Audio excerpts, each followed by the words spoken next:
What up, y'all? What's going down? It's Araneae Storm checking in for the long-awaited Rising Sign series. For those of y'all that don't know me, or this is your first time coming to my channel, my name is Araneae Storm. I am a cosmic rootwork astrologer.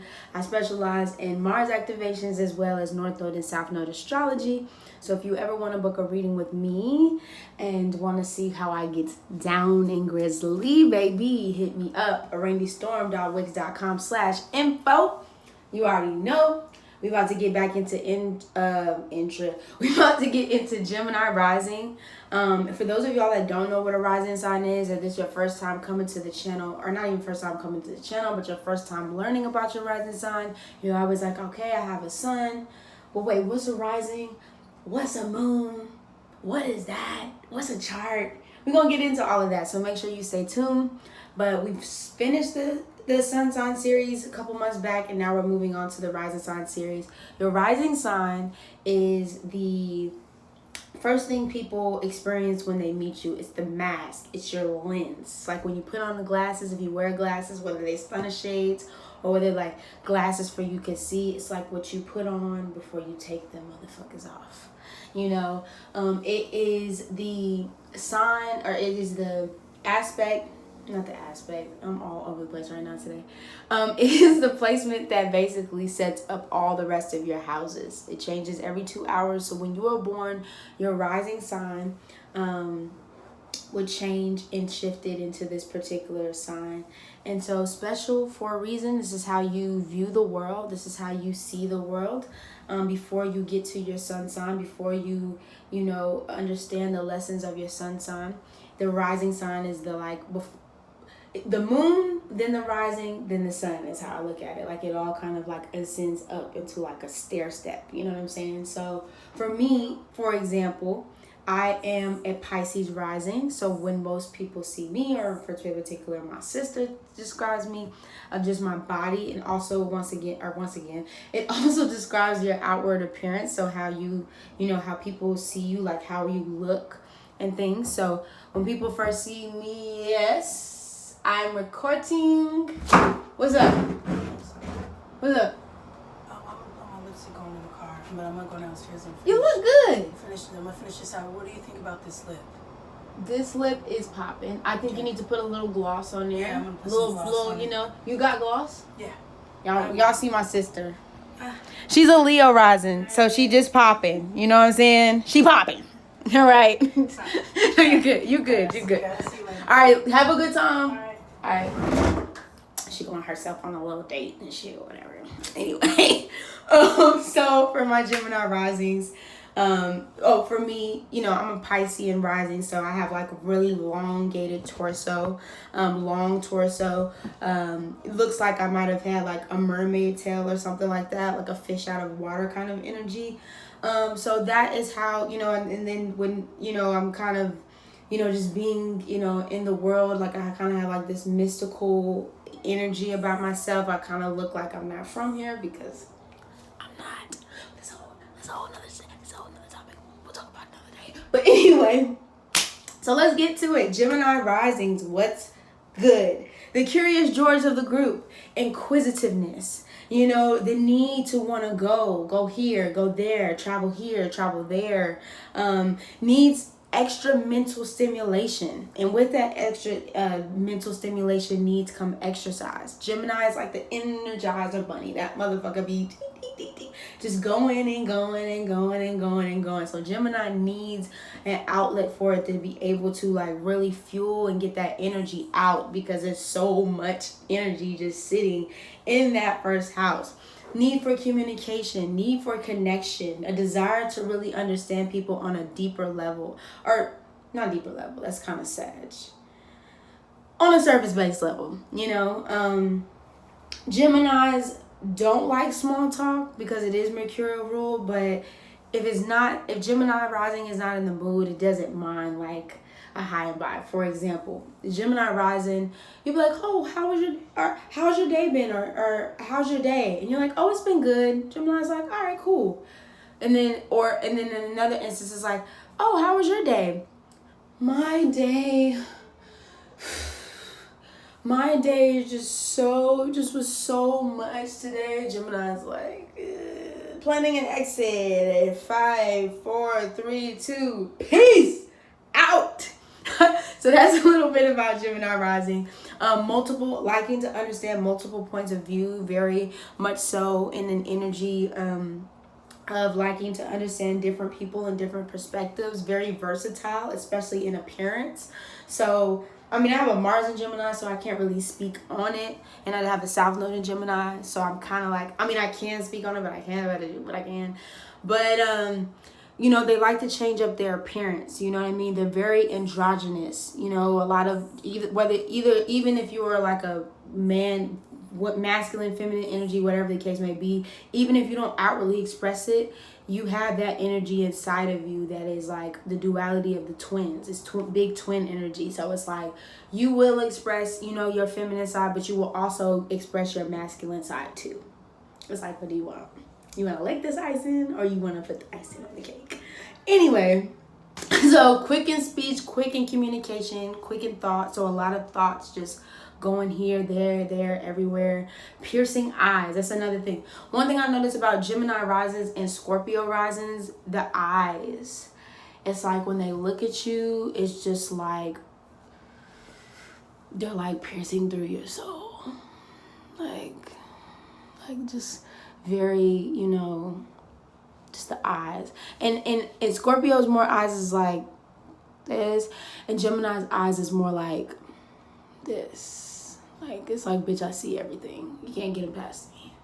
All right, so multiple interests, musically inclined, a social butterfly, loves social interaction, loves, like I said, people from different places, different countries, different groups, different settings, different scenes. Gemini is like, I can be all in the mix. Compartmentalizing is definitely a thing for Gemini as well. Information source, so it's like the connector, it is the messenger, but it's very good at connecting people to different places and different people and different resources and things.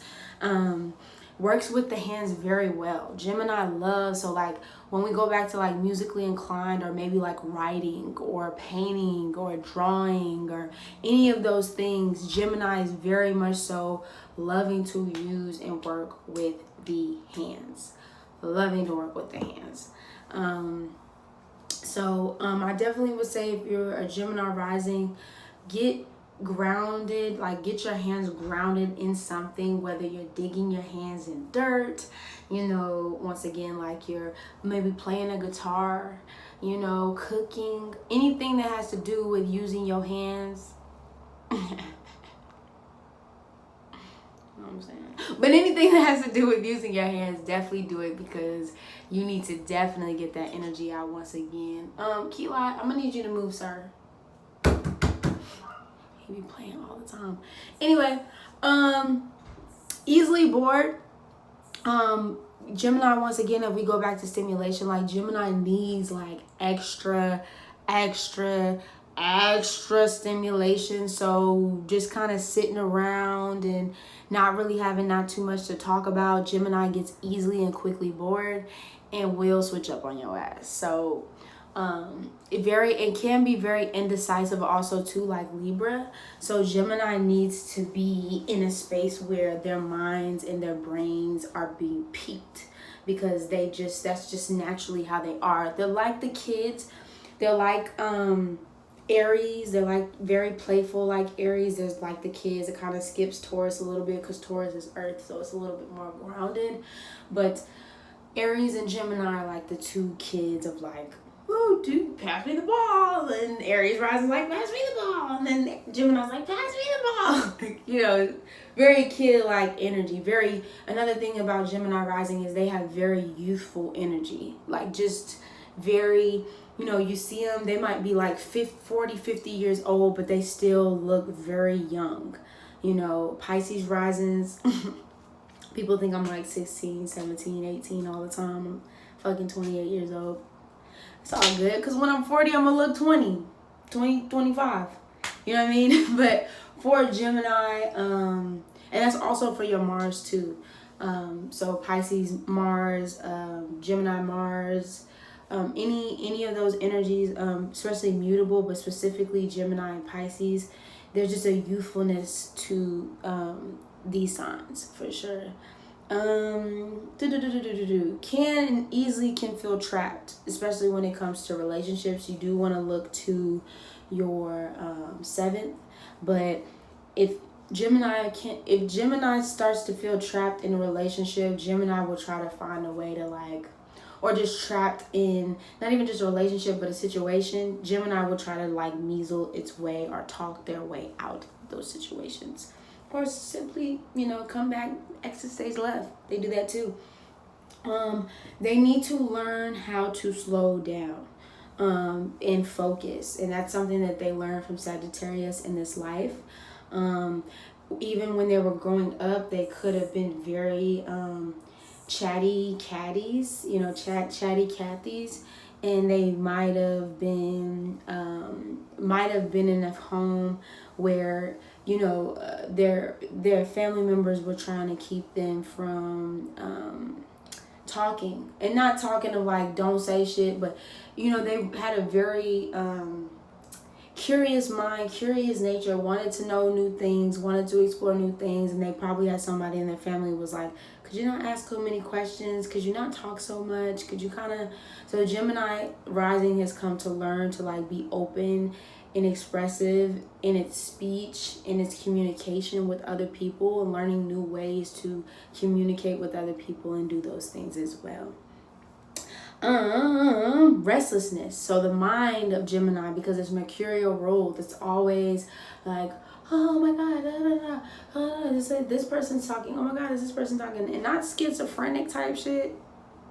I'm not trying to put that on y'all, but it's just because you have so many messages from the other worlds, other spirits, the divine, your ancestors, other people. You can I would definitely say Gemini risings are we all have it in us, but it's easier for Gemini to tap into it because they are the messenger, but they have telepathic energy. It's easy for them to send a thought to somebody else, or somebody to send a thought to them, and then they receive it, and they could be in the middle of dead conversation and just going in, just blah, blah, blah, blah, and then are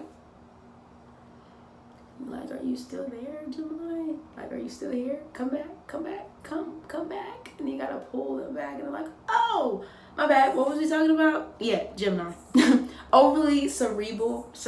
A lot of times, if they're not talking a lot, Geminis can be so in the mind that they don't express. This can be the best of both worlds. You can get a Gemini rising who is very talkative and very chatty catty, and it could definitely have to do with the moon. So definitely always check the moon sign, because their outward expression might not be as open as other people, you know what I mean? But then you have some Geminis that are kind of really in their heads, and they need people around them that help them feel comfortable enough to be able to express their truths in its rawest form. Because just like Sagittarius, Gemini is very blunt in its speech, and it doesn't really hold shit back. It just kind of says what it says. It's oh, yeah, I said it. So Gemini needs to slow down because they have such a insatiable maybe thirst for variety and needing for change and stuff. It's easy for Gemini to get caught up in always wanting to switch up the tempo.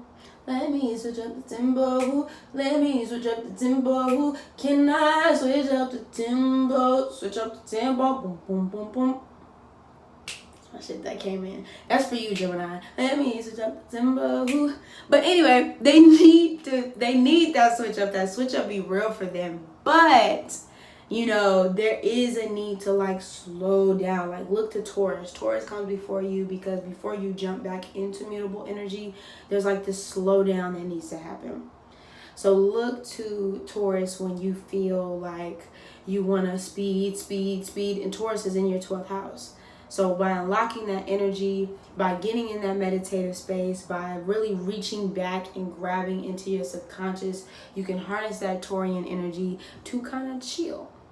And not everybody has Taurus energy in the 12th house, but if you are Gemini rising, you will, for the most part, most of y'all will have Taurus in y'all's 12th house. So Take that energy, ground that energy, harness that energy, be that energy, breathe that energy. You need to feel alive. Geminis need to feel alive. Gemini risings need to feel alive. They need that freedom, the ability to move around. They are the jack of all trades. So we are in North Node in Gemini as I do this. So it's like that need for wanting to, needing variety and wanting to do all these things is great. There's nothing wrong with having or being the jack of all trades, knowing how to do a little bit here, a little bit there, but never really mastering. And that's where Sagittarius comes in, because there is a need, even though you do have all these talents and gifts, it's beautiful, but we need Gemini to learn from Sagittarius of how to harness that self-mastery energy. So if it's something that you love to do, which I know you have multiple things that you love to do, Gemini, but if there's anything that you really, really love to do, especially during this time, focus all that, not build, or I want to say build a bear, energize the bunny energy on harnessing that and creating that self-mastery within yourself. Commit. I put commitment in caps. Commit to this shit. And I know it's hard, but if you can, commit. Learn commitment. Learn how to commit. And I'm not just talking about relationships, but committing to the things that you love to do so you can build it out, you can grow it. And it can be something that's a source of healing for you. That's a source of life for you. Knowledge on a deeper level, that's what you come to learn from Sag, to find your purpose, finding that source of life, finding that source of fire, that energy, that passion to keep you going, so you don't get back into like this bored energy of like, what the fuck? You know what I mean? Like, what am I doing here? You know what I mean? Gemini needs that. So look to Sag for that. Learning from others, seeking partners who broaden your horizons. Yeah, Gemini is very broad and can be broad in itself, but it has the wit, charm, and those things to talk to people and things like that. But you need somebody who's going to continue to help you broaden your horizons, but also people that help you ground that energy into something meaningful and worthwhile. So that is my summary of Gemini rising. Next, we're going to be moving to Cancer rising. So if you have any questions or you want to hit me up, chit chat, whatever it is, you know where to find me at araneastorm.wix.com/info, linktree at araneastorm/araneastorm, all social media araneastorm, and you already know what it is. Araneastorm checking in, checking out.